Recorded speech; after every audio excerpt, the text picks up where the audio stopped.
Saudara-saudari di dalam Tuhan Yesus Kristus yang saya kasihi, selamat malam.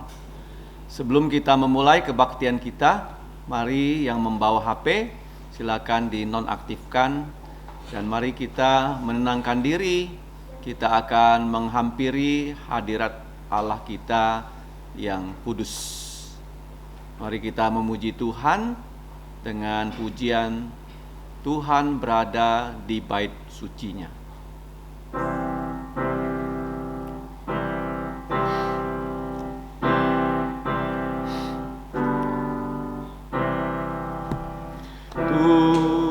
Tuhan berada di bait sucinya, semua orang di hadapan Tuhan sujudlah, berdiam diri, sembah, sujud. Amin.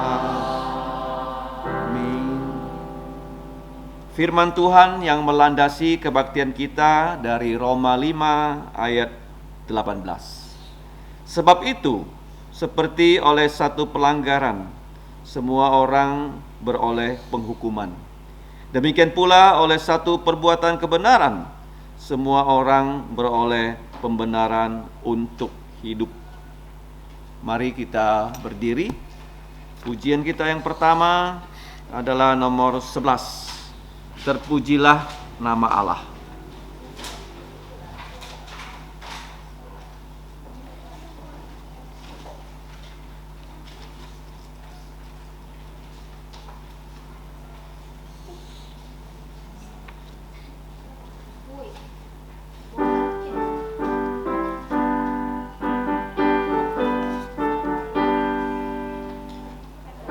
Berpujilah Allah Bapa di tempat yang tinggi, yang utus Yesus ke dunia menebus manusia. Puji namanya, tiru sifatnya, mari beritakan karyanya. Puji namanya, tiru sifatnya, mari serukan karyanya. Nama Yesus penuh kuasa atas segala dosa, duduk di atas tahtanya, disembah malaikat. Puji namanya, tiru sifatnya, mari beritakan karyanya. Puji namanya, tiru sifatnya, mari beritakan karyanya. Nama Yesus sangat ajaib, dialah Raja damai, memerintah segala bangsa sampai selamanya. Puji namanya, tiru sifatnya, mari beritakan karyanya. Puji namanya, tiru sifatnya, mari beritakan karyanya. Mari kita bersatu dalam doa. Allah Bapa kami yang telah menciptakan kami, bahkan telah menyelamatkan kami melalui Putra Tunggal-Mu, Tuhan kami, Yesus Kristus. Pada hari kebangkitan Tuhan Yesus yang selalu Engkau tetapkan supaya kami anak-anak-Mu berkebaktian untuk memuji nama-Mu, untuk belajar firman-Mu, sehingga sifat-sifat-Mu dapat menjadi sifat-sifat kami dan karya abadi-Mu, yaitu menciptakan kami kembali dapat kami selalu syukuri dan kami beritakan kepada orang-orang yang belum mengenal Tuhan Yesus. Bapa, kami memuji Engkau dengan puji-pujian. Kami juga menyerahkan kebaktian ini. Kiranya Engkau menolong dari awal hingga akhir dapat meninggikan dan memuliakan nama-Mu saja dalam setiap item kebaktian. Demikianlah ya Bapa, kami berdoa hanya di dalam nama Tuhan Yesus yang sudah mengajarkan kami doa Bapa kami dengan mengucap, Bapa kami yang di surga, dikuduskanlah nama-Mu, datanglah kerajaan-Mu, dilaksanakanlah kehendak-Mu di bumi seperti di sorga. Berikanlah kami pada hari ini makanan harian kami, dan ampunilah kami akan kesalahan kami, seperti kami juga mengampuni orang yang bersalah pada kami. Dan janganlah membawa kami ke dalam pencobaan, tetapi lepaskan kami dari yang jahat, karena Engkaulah yang mempunyai kerajaan dan kuasa dan kemuliaan sampai selama-lamanya. Amin. Gloria Patria.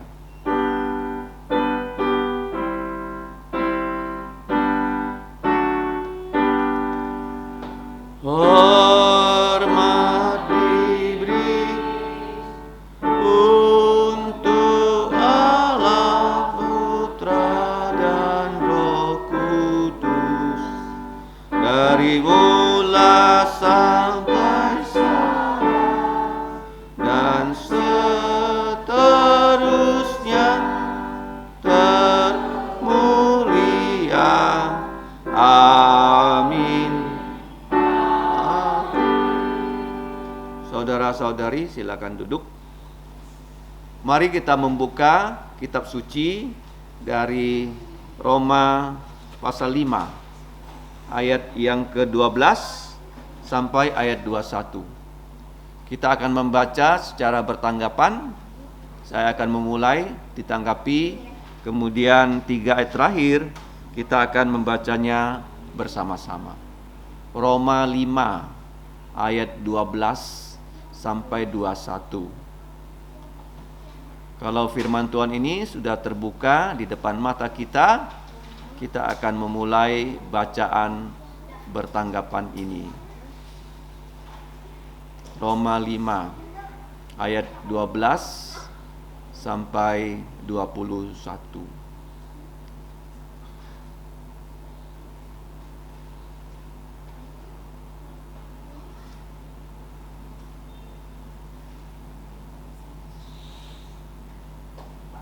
Apakah semua sudah berhasil membuka Roma 5 ayat 12 sampai 21, khususnya untuk anak-anak? Kita akan membaca secara bertanggapan. Mari kita membacanya. Saya akan memulai. Demikianlah bunyi firman Tuhan. Sebab itu, seperti dosa telah masuk ke dalam dunia oleh satu orang, dan oleh dosa itu juga maut. Demikianlah maut itu telah menjalar kepada semua orang, oleh karena semua orang telah berbuat dosa. Sebab sebelum hukum Taurat ada, telah ada dosa di dunia, tetapi dosa itu tidak diperhitungkan kalau tidak ada hukum Taurat. Sungguh pun demikian, maut telah berkuasa dari zaman Adam sampai kepada zaman Musa, juga atas mereka yang tidak berbuat dosa, dengan cara yang sama dengan yang telah dibuat oleh Adam, yang adalah gambaran Dia yang akan datang. Tetapi karunia Allah tidaklah sama dengan pelanggaran Adam, sebab jika karena pelanggaran satu orang semua orang telah jatuh di dalam kuasa maut, jauh lebih besar lagi kasih karunia Allah dan karunia-Nya yang dilimpahkannya atas semua orang karena satu orang, yaitu Yesus Kristus. Dan kasih karunia tidak berimbangan dengan dosa satu orang, sebab penghakiman atas satu pelanggaran itu telah mengakibatkan penghukuman, tetapi penganugerahan karunia atas banyak pelanggaran itu mengakibatkan pembenaran. Sebab jika oleh dosa satu orang maut telah berkuasa oleh satu orang itu, maka lebih benar lagi mereka yang telah menerima kelimpahan kasih karunia dan anugerah kebenaran akan hidup dan berkuasa oleh karena satu orang itu, yaitu Yesus Kristus. Sebab itu, seperti oleh satu pelanggaran semua orang beroleh penghukuman, demikian pula oleh satu perbuatan kebenaran semua orang beroleh pembenaran untuk hidup sama-sama. Jadi seperti oleh ketidaktaatan satu orang semua orang telah menjadi orang berdosa, demikian pula oleh ketaatan satu orang semua orang menjadi orang benar. Tetapi hukum Taurat ditambahkan supaya pelanggaran menjadi semakin banyak, dan di mana dosa bertambah banyak, di sana kasih karunia menjadi berlimpah-limpah, supaya seperti dosa berkuasa dalam alam maut, demikian kasih karunia akan berkuasa oleh kebenaran untuk hidup yang kekal oleh Yesus Kristus Tuhan kita. Terpujilah nama Tuhan dan diberkatilah kita yang diizinkan oleh Allah untuk membaca firman-Nya, menghafalnya, merenungkannya, melaksanakannya, bahkan mengajar dan memberitakannya. Amin. Kita sambut firman Tuhan dengan memuji Tuhan. Pujian berikutnya adalah nomor 27, Kasih Allah.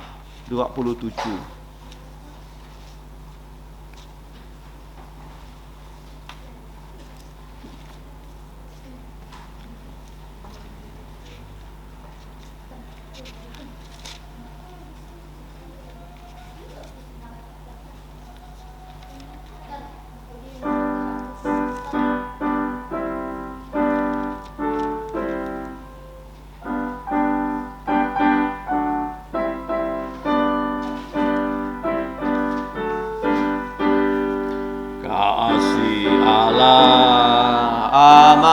Besar yang tak dapat kulukiskan, lebih tinggi dari bintang, lebih dalam dari lautan. Meski Adam telah berdosa, Ia mengutus putranya, kita damai dengannya, diampuninya. Kasih Allah tak terduga, tinggi dalam dan luas, tetap teguh tak berubah sampai selama-lamanya. Dalam dunia yang tak tetap, tahta kuasa kan lenyaplah. Manusia menolak firman, berpaling pada berhala. Kasih Allah tak terduga dan teramat besar, menyatakan penebusan bagi orang berdosa. Kasih Allah tak terduga, tinggi dalam dan luas, tetap teguh tak berubah sampai selama-lamanya. Dengan langit sebagai kertas, batang pohon sebagai pena, air laut sebagai tinta, tiap orang menulisnya. Tak mungkin akan menuliskan kasih Allah yang besar. Langit dari timur ke barat tak akan memuatnya.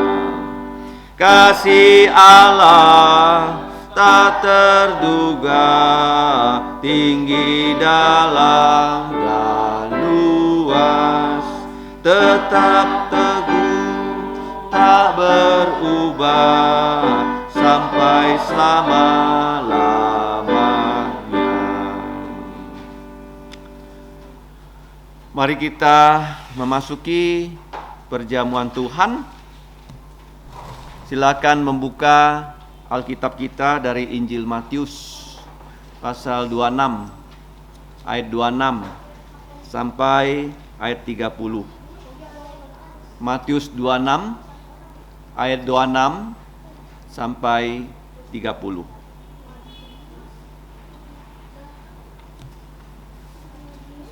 Saya akan membacakan untuk kita bersama-sama menyimaknya. Matius 26 ayat 26 sampai ayat yang ke-30. Matius 26 ayat 26, demikian bunyi firman Tuhan. Dan ketika mereka sedang makan, Yesus mengambil roti, mengucap berkat, memecah-mecahkannya dan memberikannya kepada murid-muridnya dan berkata, "Ambillah, makanlah. Inilah tubuhku." Sesudah itu ia mengambil cawan, mengucap syukur, lalu memberikannya kepada mereka dan berkata, "Minumlah kamu semua dari cawan ini, sebab inilah darahku, darah perjanjian yang ditumpahkan untuk banyak orang untuk pengampunan dosa. Akan tetapi aku berkata kepadamu, mulai dari sekarang aku tidak akan minum lagi hasil pokok anggur ini sampai pada hari aku meminumnya, yaitu yang baru bersama-sama dengan kamu dalam kerajaan Bapakku." Sesudah menyanyikan nyanyian puji-pujian, pergilah Yesus dan murid-muridnya ke Bukit Zaitun. Amin. Mari kita berdoa. Bapa kami di surga, kami berterima kasih Engkau telah memberikan kami putramu Tuhan Yesus, Allah yang sejati, telah menjadi manusia sejati melalui kuasa Roh Kudus, lahir dari anak darah Maria.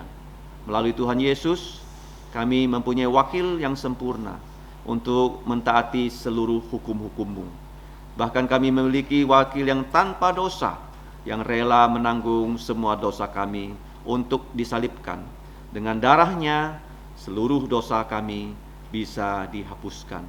Bapa di sorga, kami sekarang mau melaksanakan perintah dari Tuhan Yesus, yaitu melaksanakan perjamuan kudus. Kiranya Engkau menolong kami, mengampuni dosa kami, melayakkan kami untuk menghampiri meja dari Tuhan Yesus. Demikianlah doa kami ya Bapa, yang kami naikkan hanya di dalam nama Tuhan Yesus Kristus. Amin.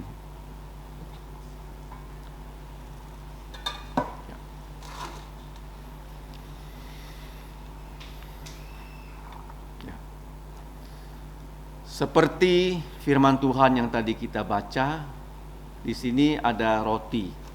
Roti ini melambangkan tubuh Yesus yang tidak ada dosa. Tetapi dia rela tubuh yang tanpa dosa disalib, sehingga dosa-dosa kita dapat dihakimi dan dihukum di atas salib Tuhan Yesus. Roti ini adalah roti Paskah yang tidak beragi, melambangkan tubuh Yesus yang tanpa dosa. Setelah dia mengambil roti, dia memberkati roti ini dengan mengucap syukur, kemudian dia memecahkannya dan dia membagikan roti ini kepada murid-muridnya.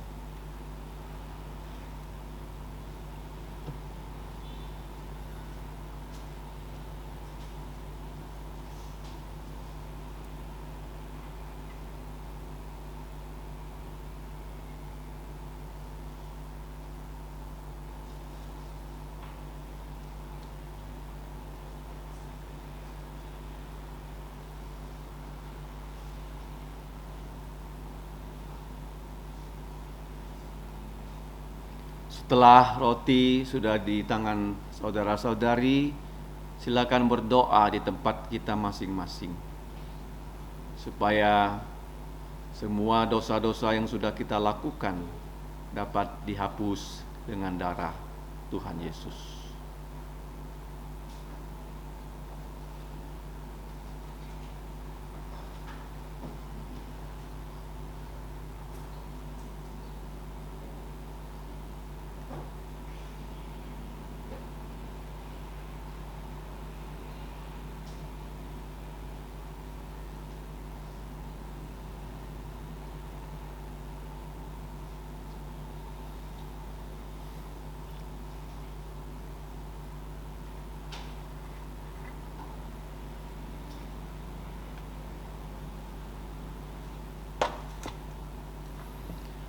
Kalau semua sudah mendapatkan roti ini, mari kita terima roti ini sebagai lambang tubuh Tuhan Yesus yang tanpa dosa, yang disalibkan untuk dosa-dosa kita. Mari kita dengan rasa terima kasih dan penuh dengan sukacita kita menerima roti ini.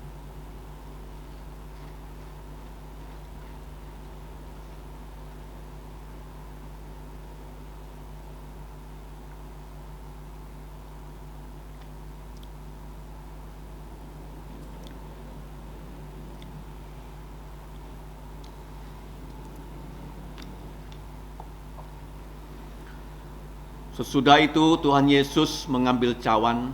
Di dalam cawan itu berisikan air anggur yang melambangkan darah Tuhan Yesus, yaitu darah perjanjian baru yang ditumpahkan untuk pengampunan dosa untuk semua orang yang percaya pada Tuhan Yesus.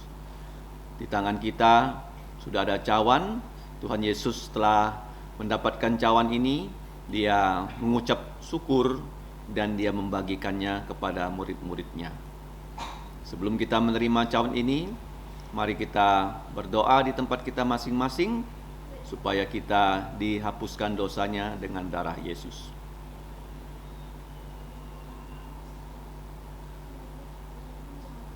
Mari kita dengan rasa syukur menerima cawan ini.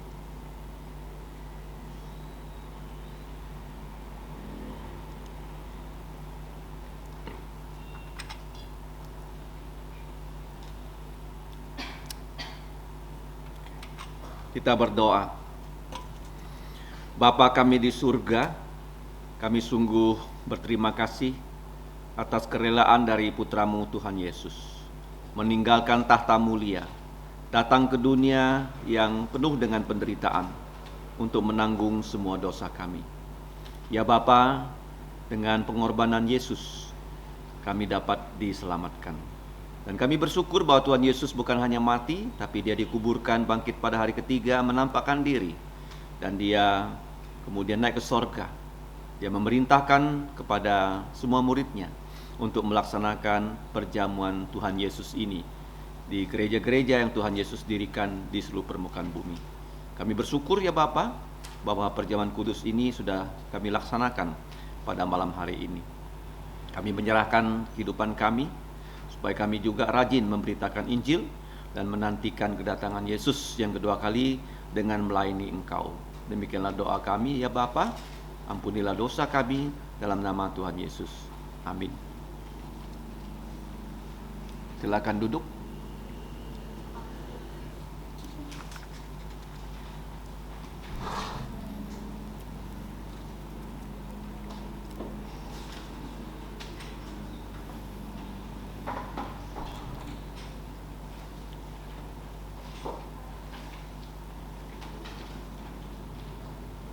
Berikutnya adalah ayat hafalan.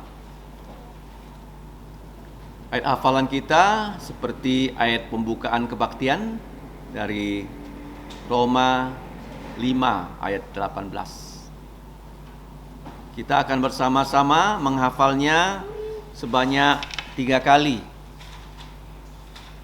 5, 18, semua kita hafalkan bersama-sama. Kita mulai. 1, 2, 3. Roma pasal 5 ayat 18. Sebab itu seperti oleh satu pelanggaran semua orang beroleh penghukuman, demikian pula oleh satu perbuatan kebenaran semua orang beroleh pembenaran untuk hidup. Kita hafalkan dengan senyap. di tempat kita masing-masing.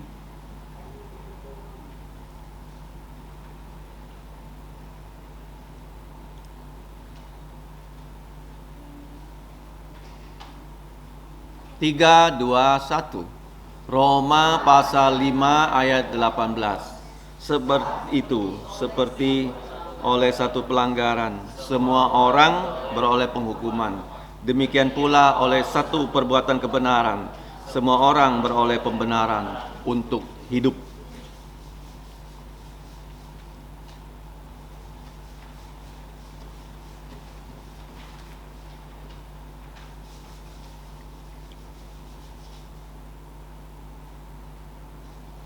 Terakhir kali, kalau bisa tidak melihat teks ya.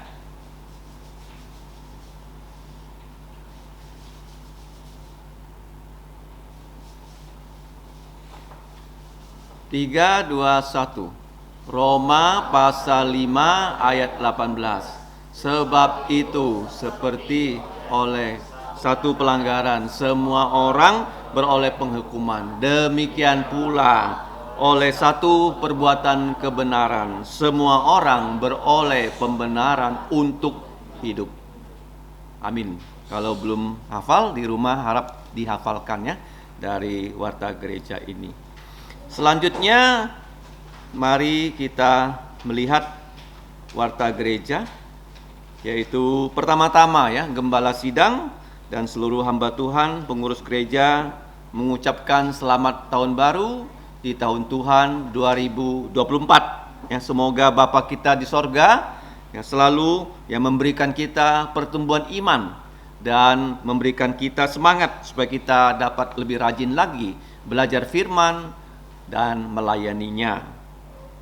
Karena tidak ada yang baru pertama kali datang, mari kita berdoa supaya kita bisa membawa ya kawan-kawan kita, keluarga kita yang belum percaya untuk datang berkebaktian di kebaktian matahari terbenam.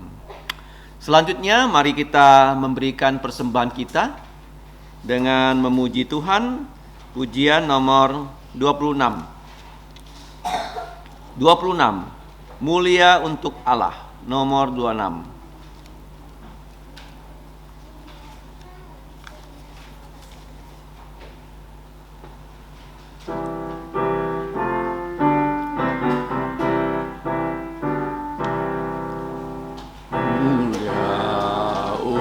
Allah kasih-Nya besar, putranya diberikan tukang berdosa, ya rela disalib bagi manusia, terbukalah pintu selamat baginya.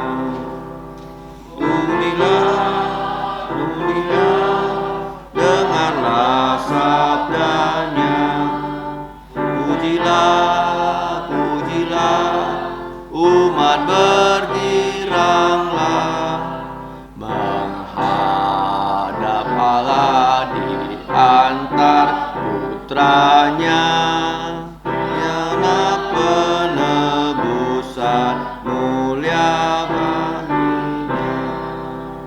Darah putranya di penebusan, jika tak percaya, dan dosaku betapapun besarnya, Ia menghapus dan membasuh semuanya.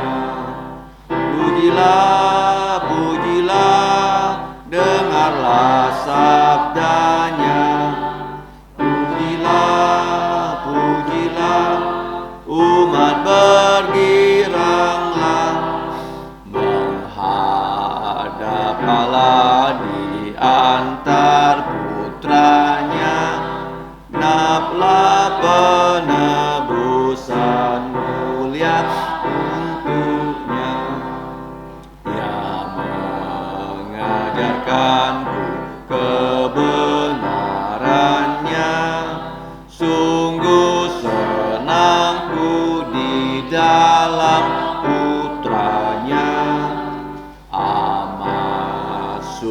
sukacita tiada bandingnya ketika aku melihat wajahnya. Pujilah, pujilah, dengarlah sabdanya. Pujilah, pujilah, umat bergiranglah menghadap Allah di antar putranya. Genaplah penebusan mulia untuknya. Mari kita berdiri, kita menyanyi doksologi.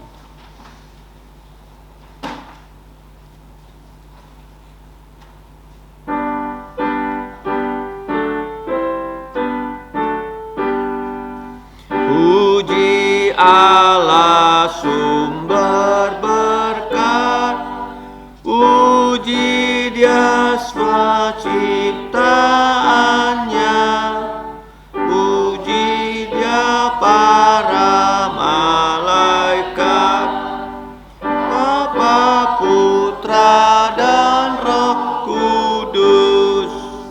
Amin. Kembali kita berdoa. Bapa di surga, segala berkat-Mu Engkau berikan pada kami. Pertama-tama berkat keselamatan dalam Tuhan Yesus. Setelah itu Engkau memberikan kami semua manusia berkat-berkat yang bersifat umum, sehingga kami tetap diizinkan hidup di bumi ini walaupun kami orang yang berdosa. Bapa, pada saat ini kami membawa berkat-berkat dari Engkau untuk kami persembahkan. Sebagian berkat ini Engkau berikan melalui orang tua dari anak-anak. Kiranya Engkau berkenan menerimanya. Kiranya Engkau juga berkenan memakai uang persembahan ini untuk pelayanan, untuk perluasan kerajaan-Mu di muka bumi ini. Dan kami percayakan janji-Mu, Engkau akan memberkati semua anak-Mu yang datang tidak dengan tangan kosong.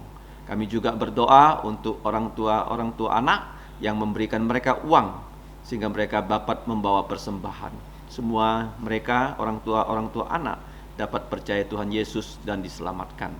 Demikianlah doa kami ya Bapa. Ajarkanlah kami memberikan kehidupan kami sebagai korban yang hidup yang melayani Engkau untuk memuliakan nama-Mu. Ampunilah dosa kami, di dalam nama Tuhan Yesus kami bersyukur dan berdoa. Amin. Silakan duduk. Anak-anak dapat menuju ruang bawah untuk mengikuti sekolah minggu. Terima kasih. Pertama-tama saya mengucapkan selamat malam untuk kita semua dan juga selamat tahun baru. Kita bersyukur bahwa kita sudah belajar firman Tuhan dari surat Roma. Sudah sampai di pasal 5. Minggu yang lalu sudah dipelajari ayat pertama sampai ayat 11. Roma pasal 5 ayat 12 sampai 21. Itu di dunia teologi sangat terkenal karena diberi judul teologia perwakilan, teologia federasi atau teologia covenantal, di mana kalau kita lihat Tuhan Yesus itu disebut sebagai Adam yang terakhir.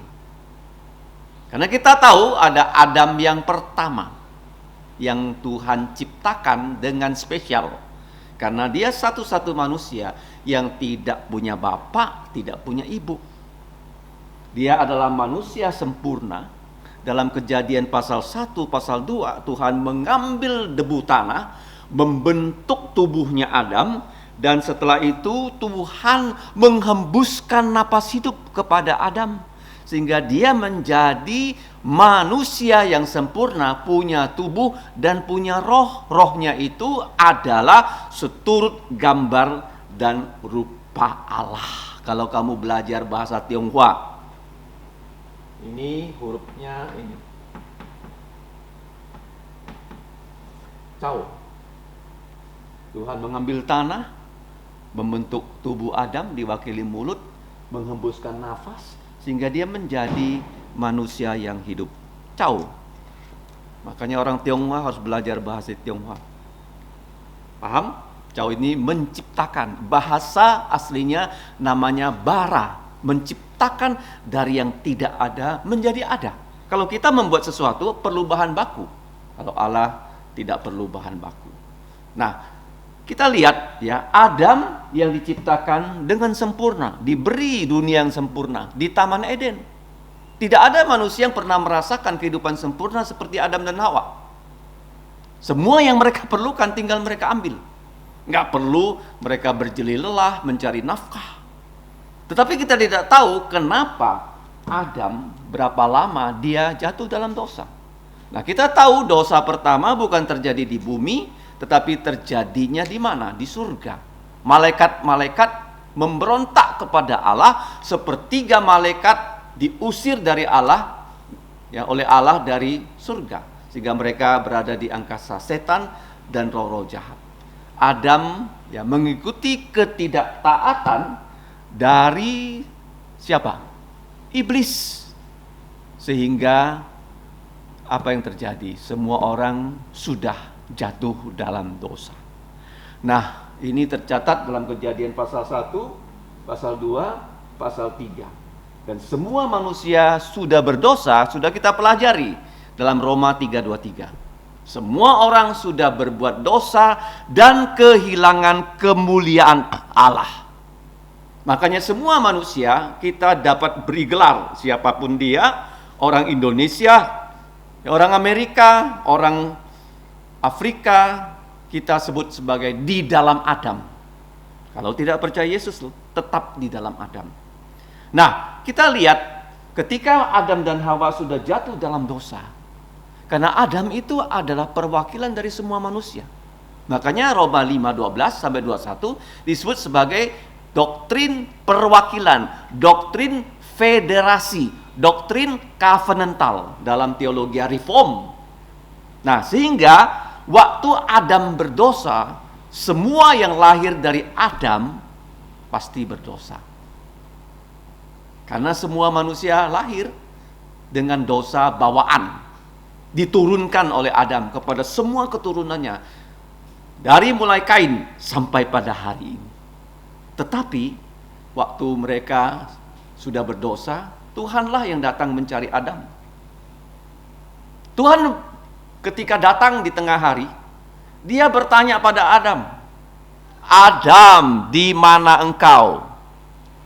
Apakah Tuhan tidak tahu posisi Adam? Pasti dia tahu. Kenapa pertanyaannya, "Di manakah engkau?" Itu karena Adam sudah sesat. Dia tidak tahu dia berada di mana, dia tidak tahu dia akan kemana. Kalau Tuhan tidak memberitahu kepada dia rencana keselamatan di dalam Adam yang terakhir. Adam itu pria, Adam yang terakhir juga harus lahir sebagai seorang pria. Nah, kalau kamu membaca dalam kitab 1 Korintus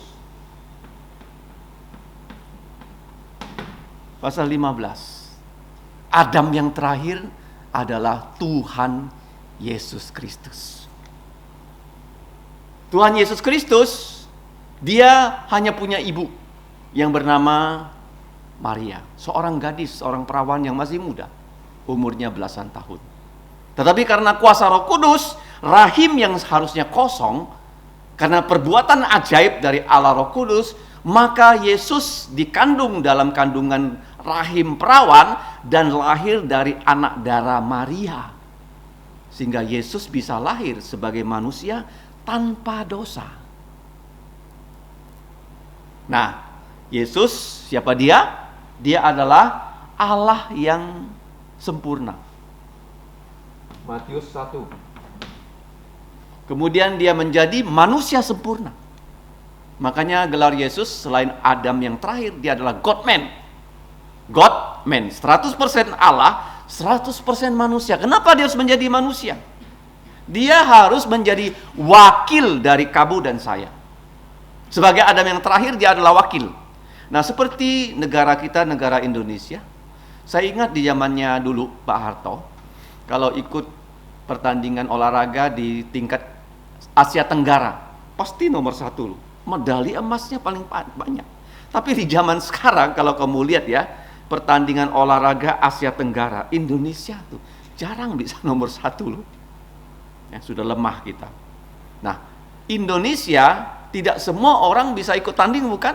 Siapa yang diutus ke sana? Namanya kontingen, wakil dari kamu dan saya. Kalau mereka tanding, mereka menang, kita senang. Kalau mereka kalah, kita wah kurang senang, bahkan bisa malu ya. Biasanya kalau pertandingan badminton tuh sapu bersih. Kalau sekarang ya nggak lagi sapu bersih. Jadi wakil kita. Ya, ini namanya teologi perwakilan. Adam, dia mewakili semua manusia, dia berdosa. Dikatakan Alkitab yang tadi kita baca, semua orang ikut ya dengan dosanya Adam. Walaupun Alkitab mengatakan kamu dan saya tidak pernah mencicipi rasa buah pengetahuan baik dan jahat. Gimana rasanya? Nggak tahu kan? Ya, kalau durian ada yang pernah makan, kita tahu. Ya, sekarang Pontianak tuh musim buah ya. Kalau saya lihat Langsat masih ada, Manggis ada, durian pun ada kan? Nah, kita bisa merasakan. Tapi buah pengetahuan baik dan jahat bagaimana rasanya? Kita nggak pernah makan, tapi kita kena getahnya. Itu namanya Adam mewakili semua manusia. Dia tidak taat, akibatnya semua orang jatuh dalam dosa. Nah, sedangkan Yesus, dia taat sempurna. Ini yang menjadi satu pengajaran yang tidak pernah saya ketahui sebelum saya sekolah Alkitab ya di FEBC. Mari kita buka ya. Galatia 4:4. Penting ya. Mengapa Yesus menjelma menjadi manusia dan dia melayani umur 30 dan disalib pada usia 33,5 tahun? Karena Galatia 4 ayat 4. Kita baca sama-sama ayat yang sudah sering kita baca. 1, 2, 3. Tetapi setelah genap waktunya, maka Allah mengutus putranya yang lahir dari seorang perempuan dan takluk kepada hukum Taurat. Ini penting ya.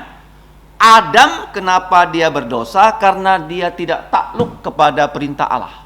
Nah, sedangkan Tuhan Yesus dia taat sempurna kepada seluruh hukum Taurat.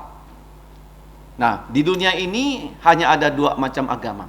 Satu agama, yaitu agama Kristen, percaya bahwa kita diselamatkan melalui hadiah dari Allah. Kita tidak punya andil sedikit pun atas keselamatan kita. Agama yang lain mengatakan kamu lakukan A, B, C, D sampai Z, mudah-mudahan kamu selamat. Itu agama lain ya. Begitu banyak aturannya.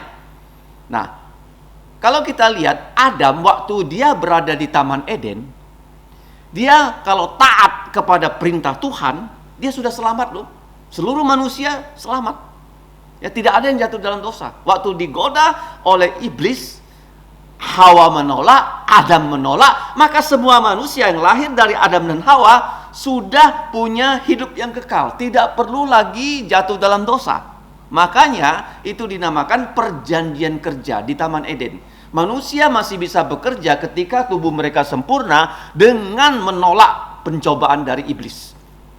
Nah, sedangkan setelah manusia jatuh dalam dosa, kamu dan saya kenyataannya jelas sekali. Kamu tidak pernah sekolah dapat nilai 100, 100. Nggak ada. Ada nggak? Nggak ada. Ya kan? Kenapa nggak bisa? Karena kita sudah berdosa. Tidak mungkin lagi diberi ya syarat, kita menggenapi syarat itu dan kita bisa masuk surga. Karena ke surga nggak boleh ada setitik salah pun, setitik dosa pun. Misalnya ya, saya punya nilai 90. Saya bawa surat ini. Tuhan, saya sudah 90 nilainya mentaati hukum-Mu. Tuhan bilang nggak bisa. Harus berapa? 100%. Tapi nggak bisa lagi. Gimana caranya? Maka Tuhan berdasarkan keadilannya. Nah, satu orang berdosa, semua orang berdosa. Tuhan mengutus satu manusia, Yesus menjadi manusia. Dia taat seluruh hukum Taurat dan dia menjadi wakil kita, sehingga melalui kehidupan Yesus taat sempurna. Taat sempurna itu ada 2 aspek. Yang pertama aspek aktif, yaitu dia melakukan semua hukum Taurat.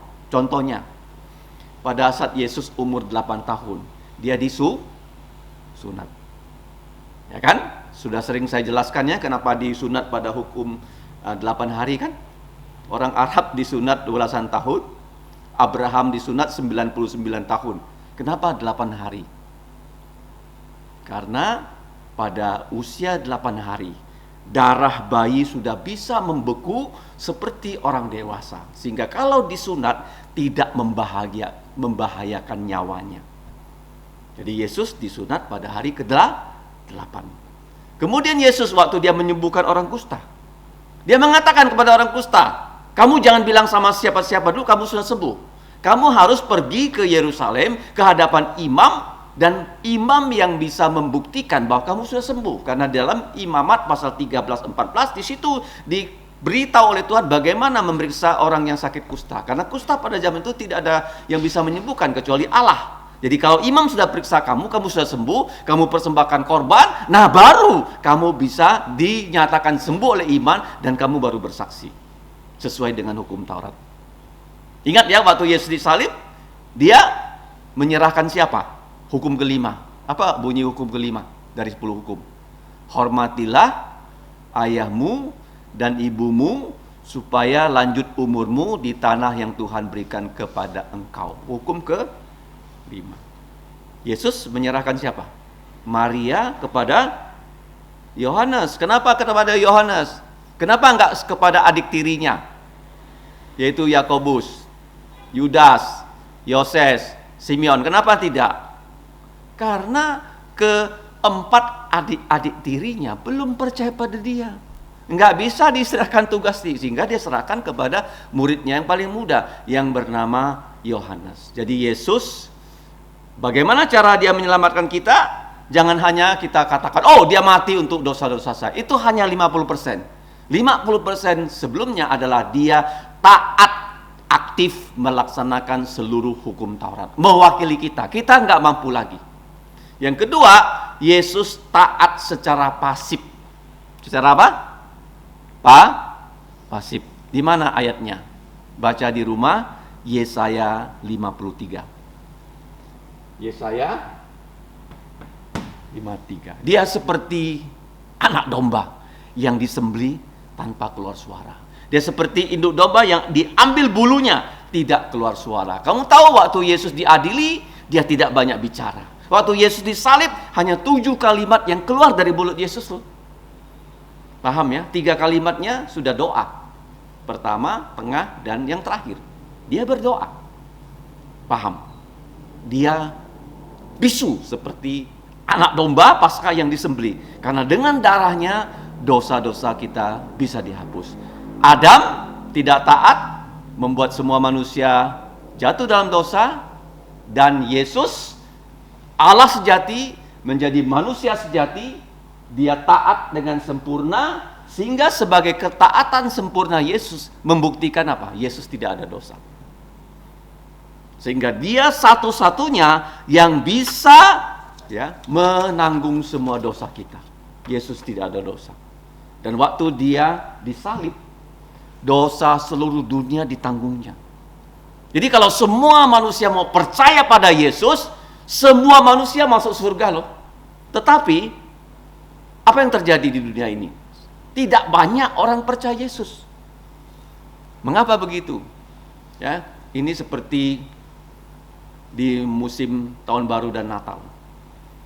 Di toko-toko disebut obral kan? Betul nggak? Ada yang 50% ya diskon kan? Ada yang 70% ya. Ya, saya sering itu pergi ya beli yang obral karena harganya murah sekali. Ya.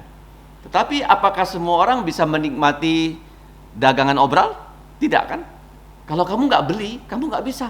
Karena obral itu hanya untuk orang yang beli, tapi ditawarkan kepada semua orang. Demikian juga ya Injil Yesus ditawarkan kepada semua manusia. Tetapi hanya orang yang percaya yang diselamatkan. Nah, jadi ini kita lihat ya, Yesus ya taat sempurna, perfect obedient dengan 2 aspek. Apa aspek pertama? Aktif melaksanakan hukum Taurat. Pasif, dia apa? Mati disalib. Paham ya? Nah, kita melihat ya, yang ketiga, semua manusia berdosa, semua dosa manusia ditanggung Yesus di atas kayu salib. Jadi waktu semua manusia berdosa, Tuhan sudah menghakimi Adam dan Hawa. Tetapi dia tidak langsung menghukum manusia loh. Inilah namanya Allah kita panjang sabar. Ketika kita berdosa, dia tidak langsung menghukum dosa kita. Dia hanya menghakimi. Jadi waktu dia menghakimi, Allah berjanji pada Adam dan Hawa. Menurut ketentuan Tuhan akan lahir seorang anak dari perempuan. Keturunan perempuan akan meremukkan kepala ular, Kejadian 3:15, sedangkan ular akan melukai tubit dari keturunan perempuan. Itu terjadi waktu Yesus disalib. Waktu Yesus disalib, kepala ular itu dihancurkan oleh Yesus. Iblis yang dilambangkan dengan ular berkuasa di sini atas kematian. Kalau kita belajar Roma 5, pasal 4 itu sudah disebut siapa yang percaya Yesus. Abraham dan Daud. Ya kan? Abraham dan Daud. Nah, sedangkan di pasal 5 ayat 12 sampai 21 ini dibandingkan Adam yang pertama dengan Adam yang terakhir. Nah, waktu kita membaca dosa sudah masuk ke dunia ini, maut mengikuti, yaitu dosa. Nah, maut ini bukan hanya satu macam loh. Ya, kamu tahu enggak? Di dunia ini maut ada berapa macam? Ada 2. Pertama, orang mati. Mati itu artinya tubuhnya terpisah dengan rohnya. Itu yang pertama loh. Yang kedua, orang tidak percaya, rohnya dilempar ke neraka. Setelah itu neraka akan dilempar ke dalam danau api. Itu kematian yang kedua, kematian kekal. Sedangkan kehidupan ada 2 macam juga. Kehidupan yang pertama seperti semua kita, hidup bernapas di muka bumi. Tapi kehidupan kedua, yaitu kita lahir baru. Jadi artinya begini, kalau kita lahirnya 1 kali, matinya 2 kali. Lahir dari bapak ibu, mati 2 kali. Yaitu mati waktu orang itu mati, dan setelah itu dilempar ke dalam danau api. Matinya 2 kali. Tapi kalau kita lahir 2 kali, kita bagaimana? Bisa-bisa nggak mati. Kapan itu terjadi? Waktu kita percaya Yesus, kita dilahirkan, disebut lahir baru. Kenapa kita disebut tidak mati? Karena kalau Yesus datang pada saat ini, tidak kita mengalami kematian. Langsung diberi tubuh mulia. Setelah orang yang mati dalam Yesus diberi tubuh mulia, bangkit dari kematian, dan kita bersama-sama dengan mereka yang bangkit dari dalam kematian, karena mereka diberi tubuh mulia, kita diberi tubuh mulia, kita menyongsong Yesus di angkasa. Untuk apa? Untuk perjamuan kudus dengan Tuhan Yesus. Jadi kalau lahir 1 kali, mati 2 kali. Tapi kalau lahirnya 2 kali, bisa-bisa nggak mati. Kalau mati hanya 1 kali, berpisah. Dan mati menurut Alkitab itu bukan mati, tapi tidur. Apa? Tidur. Kenapa disebut tidur? Karena jasadnya ada di bumi, tetapi rohnya ada di mana? Di surga. Tidur. Kapan dia bangun? Waktu Yesus datang kedua kali, disuruh bangkit. Nah, kita lihat di sini. Jadi perbandingan pertama, kedua, ketiga sudah kita pelajari. Perbandingan keempat, Adam dan Hawa sudah dihakimi. Penghukumannya berlaku masih sementara. Artinya begini, Adam dan Hawa waktu mereka di Taman Eden, mereka hidup dengan sangat menyenangkan. Tetapi setelah diusir dari Taman Eden loh, dunia sudah dikutuk. Ular dicabut kakinya, kemudian Hawa hamil sangat susah, melahirkan sangat sakit, bahkan ada perempuan yang melahirkan sampai mati. Ketiga, Adam harus mencari nafkah sampai berkeluar keringat. Kemudian yang keempat, tanah dikutuk. Yang kelima, manusia harus mati. Nah, disinilah antara hidupnya manusia dengan mati manusia, manusia punya kesempatan untuk bagaimana? Menerima keselamatan dalam Yesus. Makanya Tuhan berikan pada saat Musa membawa orang Israel keluar dari Mesir, di Gunung Sinai, Tuhan memberikan Musa 10 hukum. Berapa hukum? 10. Itu awalnya loh. Sebenarnya dalam kitab Keluaran sampai Ulangan ada 613 hukum loh. Yang perintah masih ingat 248. Yang larangan 365. Jadi kalau dijumlah 613. Nah, disamerikan atau diringkas menjadi 10 hukum, 5. Nah, kenapa 10 hukum diberikan pada kita? Dikatakan ya, maut sudah berkuasa dari zaman Adam sampai zaman Musa. Nah, waktu 10 hukum diberikan di zamannya Musa, saya tadi pagi mengatakan Musa itu manusia yang paling hebat di dunia ini setelah Tuhan Yesus. Kenapa begitu? Karena dari Musa seluruh dunia mendapatkan yang namanya hukum. Ya kan? Indonesia ada hukum nggak? Ada. Ya, bahkan ada yang sekolah fakultas hukum kan, menjadi sarjana hukum kan, karena ada hukum. Kamu pergi ke Singapura, ada hukum nggak? Ada. Ya, kemana-mana ada hukum. Kamu tahu nggak, negara yang paling maju kalau negara itu memiliki hukum dan rakyatnya menjalankan hukum, itu negaranya maju. Contohnya Singapura, contohnya Hong Kong. Mereka lebih taat pada hukum sehingga negaranya maju. Kalau kita Indonesia, hukumnya sering dilanggar oleh rakyatnya, oleh pejabatnya, maka negara ini nggak akan maju-maju. Paham ya? Jadi Musa memberikan dunia ini hukum sehingga dia manusia yang terbesar setelah Tuhan Yesus. Nah, tetapi kenapa Tuhan memberikan hukum Taurat? Tahu nggak? Alkitab tadi menjelaskan bahwa ketika sebelum ada hukum Taurat, sebelum zaman Musa, orang berdosa dan orang tidak tahu speknya dosa. Ya, kamu yang bekerja di bidang marketing kan, pasti kalau jual barang ada namanya spek kan? Betul nggak? Speknya apa? Speknya apa? HP ada spek, ya, komputer ada spek, AC ada spek nggak? Ada, semua ada spek. Ya, dosa juga ada. Sebelum ada hukum Taurat, orang nggak tahu spesifikasi dosa. Tetapi begitu hukum Taurat diberikan, maka dosa itu terang benderang ya untuk manusia. Kamu berbuat apa, semua ya ada spesifikasi dosanya. Sehingga kalau kita lihat ya, Tuhan memberikan kita kesempatan untuk menghindari hukuman kekal. Ya, kenapa hukuman kekal? Karena hukuman kekal ketika Tuhan membuang manusia ke neraka dan danau api, itu bukan rencananya loh. Tuhan ingin setiap manusia bisa masuk surga dengan percaya Yesus. Neraka dan api di dalam danau itu untuk siapa sih? Bukan untuk manusia loh, untuk setan dan pengikut-pengikutnya, roh-roh jahat. Sehingga Tuhan melaksanakan yang namanya penghakiman, penghukuman dosa. Di mana? Di atas salib Yesus. Waktu Yesus disalib, seluruh dosa manusia dihakimi dan dihukum. Itu namanya aspek keadilan. Kenapa? Karena Allah mengampuni dosa, dia harus menghukum dosa. Tidak mungkin dia bilang, oh kamu bersalah, oke sudah bebas dari dosa kamu. Nggak bisa, harus ada yang dihukum. Dia tidak mau menghukum kamu dan saya, sehingga dia mengutus Yesus. Dan Yesus yang tidak ada dosa, dia rela menanggung dosa kamu dan dosa saya. Ya.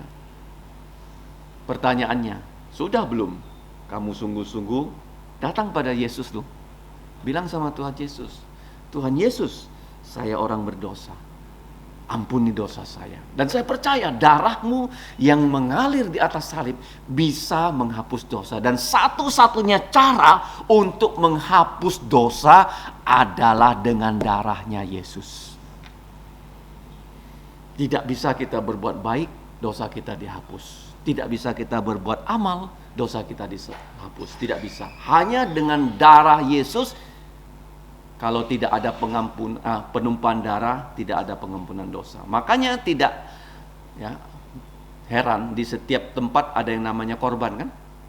Ya, sesuatu dikorbankan supaya ya kita tidak ditimpa kematian, tapi binatang korbannya yang mati. Dia menggantikan kita, seolah seperti itu ya. Tetapi kamu tahu nggak, darah binatang tidak bisa menghapus dosa. Darah siapa yang bisa menghapus dosa? Darahnya Tuhan Yesus. Dan kita bersyukur loh, Tuhan Yesus tidak mati konyol. Dia tidak mati saja dikubur, tapi dia bangkit dari kematian. Kuburnya kosong. Ya, saya pernah masuk kubur Yesus, gua batu yang dipahat, masuk ke dalamnya bisa keluar lagi. Ada pintunya. Di pintunya itu ditulis apa? Dia sudah bangkit dari kematian. Dia tidak ada di sini. Tuhan Yesus hanya memakai kubur itu selama 3 hari saja. Jadi kalau kita ya mau dosa-dosa kita dihakimi, dihukum di atas salibnya Yesus, maka kita tidak lagi dihakimi, dihukum atas dosa kita. Makanya setiap doa selalu kita mengatakan, ampunilah dosa kami. Betul kan? Kenapa selalu kita ucapkan? Karena kita nggak sadar kapan kita berdosa. Paham nggak? Ya, kadang-kadang kita berdosa, kita nggak sadar kita berdosa. Paham? Jadi kita langsung saja bilang sama Tuhan, Tuhan, saya orang berdosa, ampuni dosa saya. Selalu begitu.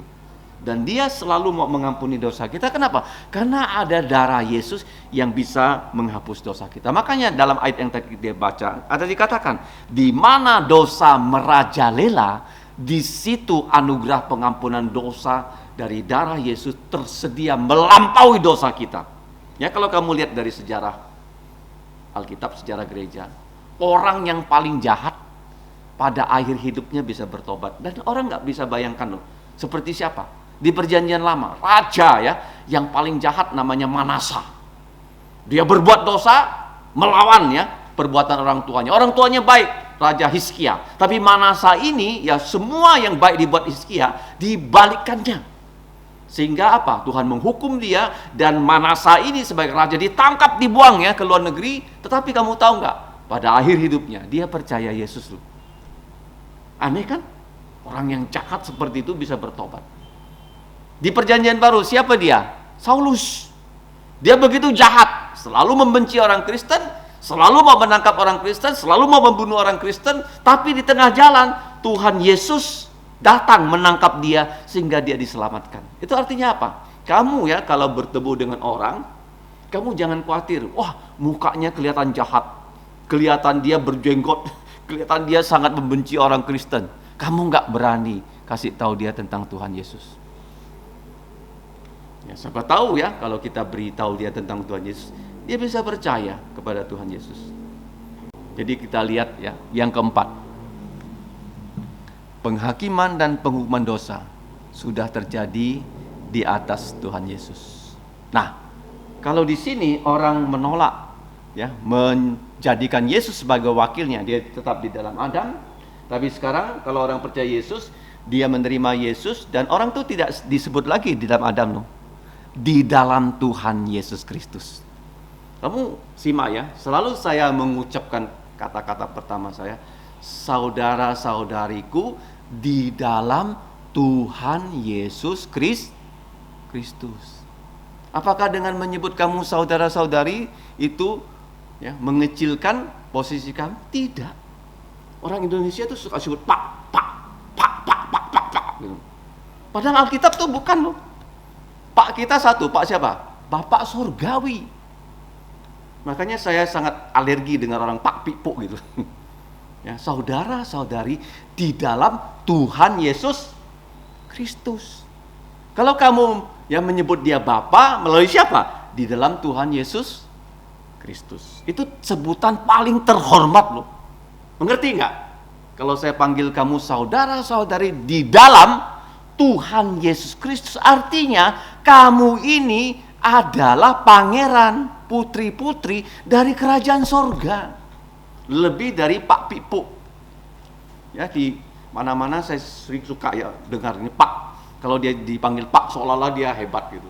Enggak loh. Ya, saudara-saudari di dalam Tuhan Yesus Kristus, itu sebutan paling berhormat. Kenapa? Kalau tidak saudara-saudari di dalam Tuhan Yesus Kristus, dia apa? Manusia di dalam Adam, yang nanti pasti dihukum di mana? Di dalam api neraka. Sedangkan kalau kita percaya Yesus, ya kita bagaimana? Sudah di dalam Tuhan Yesus Kristus. Apa yang terjadi ya? Kalau kita lihat ya di dalam Roma ya pasal 5, dihukum jika tidak percaya Yesus. Coba lihat ya ayat-ayatnya 15a. Ya, 15a. Ya, di dalam kuasa maut. 16a sama. Oke. Mengakibatkan penghukuman. 17a.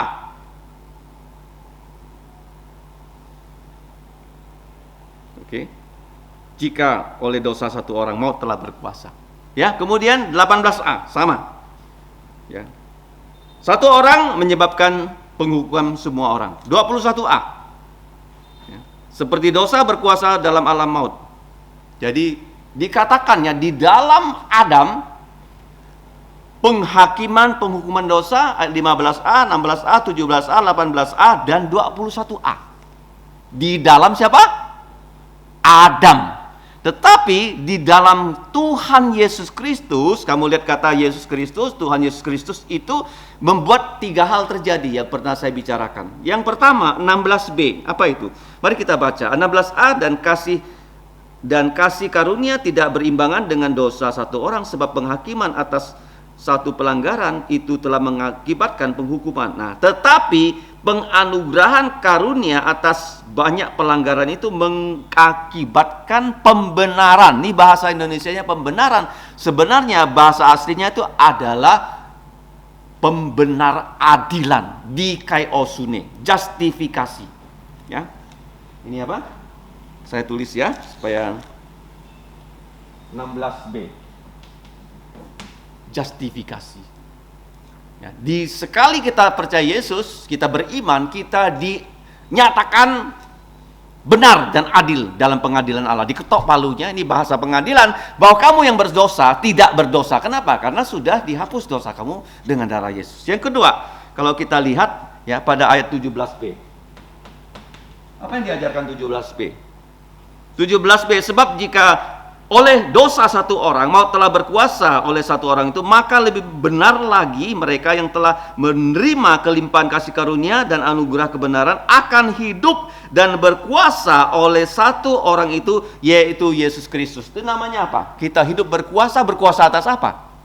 Atas dosa. Ini namanya pengudusan, sanctification. Pertama justification, yang kedua sanctification. Artinya apa? Kalau orang tidak percaya, dia digoda untuk berdosa, dia selalu jatuh dalam dosa. Tetapi kalau kita, orang Kristen yang sudah percaya Yesus, kita digoda untuk berdosa, kita bisa mengatakan tidak. Ya, kalau kita seandainya jatuh ya dalam dosa, kita langsung bertobat dan dosa kita diampuni. Paham? Itu namanya sanctification. Selalu berprogres di masa kita hidup. Tetapi terakhir nanti kita akan diberi tubuh mulia, tidak bisa lagi berdosa. Ini namanya glorifikasi. 21b. Terakhir. Penutup. Coba baca. 21. 1, 2, 3. Seperti dosa berkuasa dalam alam maut, demikian pula kasih karunia akan berkuasa oleh kebenaran untuk hidup yang kekal oleh Yesus Kristus Tuhan kita. Apa hidup yang kekal? Yaitu pada saat Yesus datang, kita diberi tubuh mulia yang apa? Tidak bisa sakit, tidak bisa mati. Yang paling penting, tidak bisa jatuh dalam dosa lagi selama-lamanya. Tubuh yang layak tinggal di surga. Tidak ada setetes pun dosa dalam diri kita. Seperti Adam masih di Taman Eden.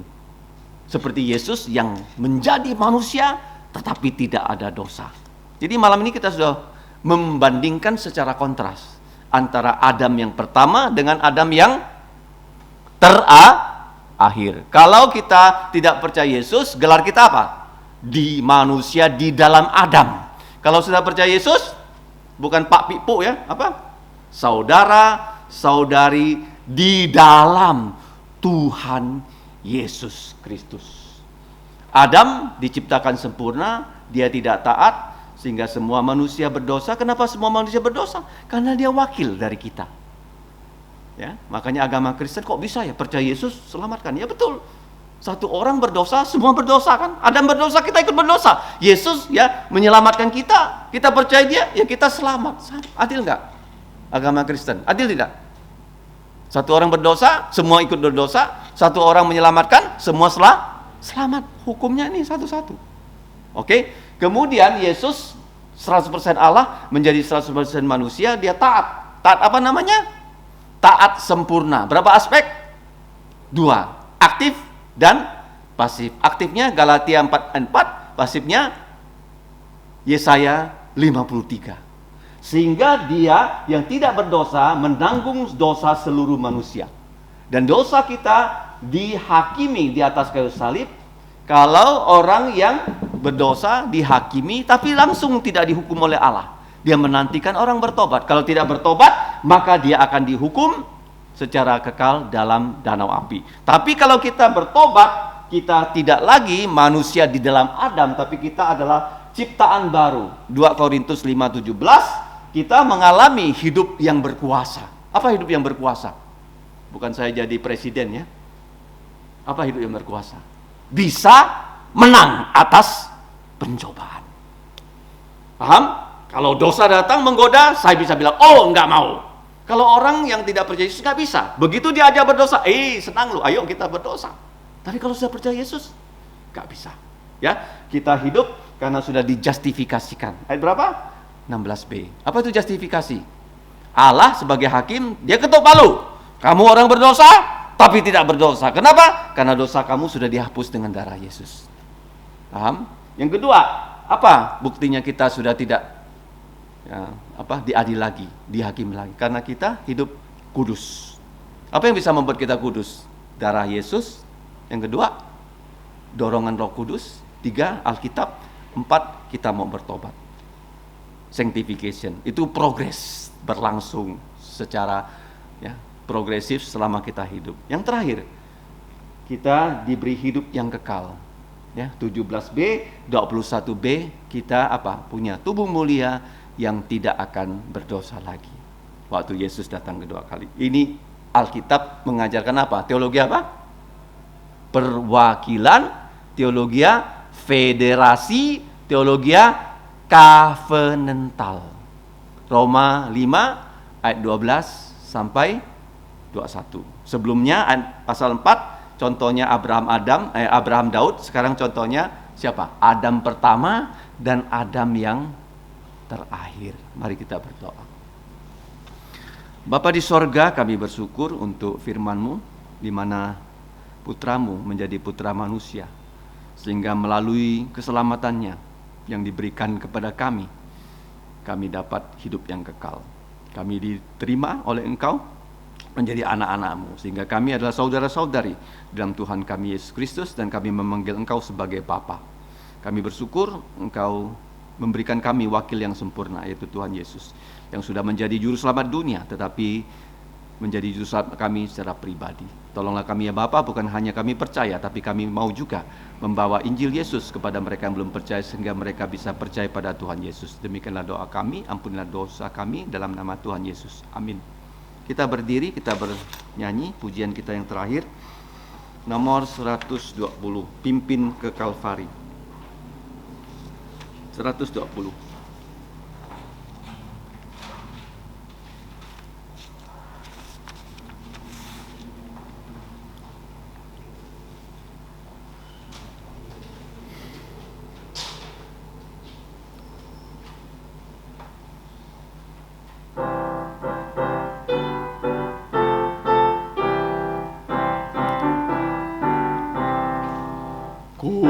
Mahkotai Raja hidup mulia untukmu, ingat mahkota durimu, pimpin ke Kalvari.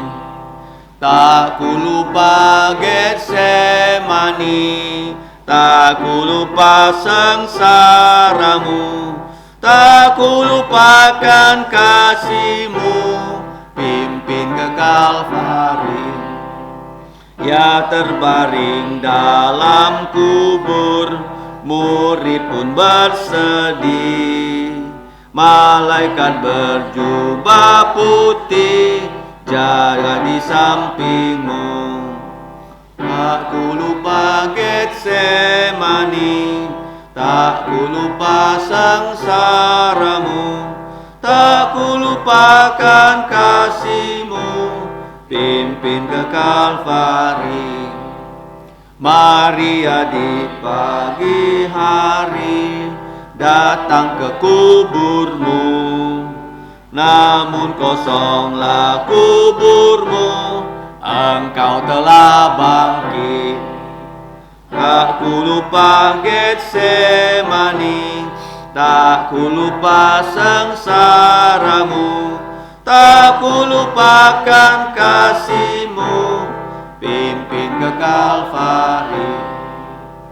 Ku rela segenap jantung memikul salibku, terima cawan besertamu, pimpin ke Kalvari.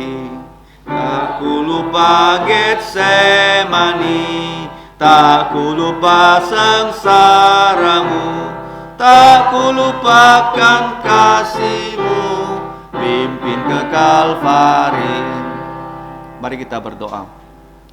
Bapa kami di surga, kami sungguh berterima kasih untuk kebaktian Matahari Terbenam yang pertama di tahun Tuhan Yesus 2024.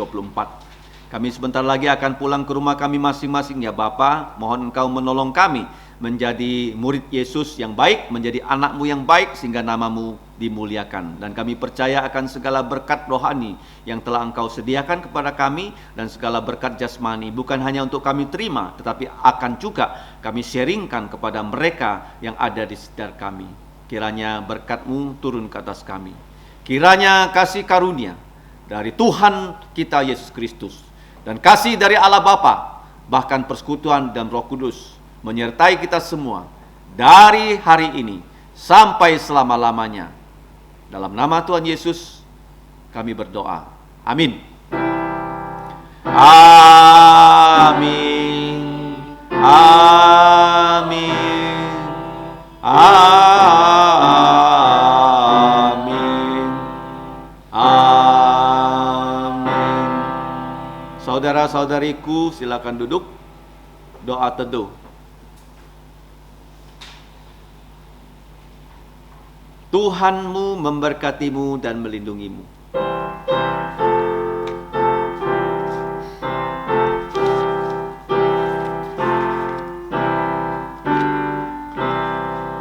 Tuhan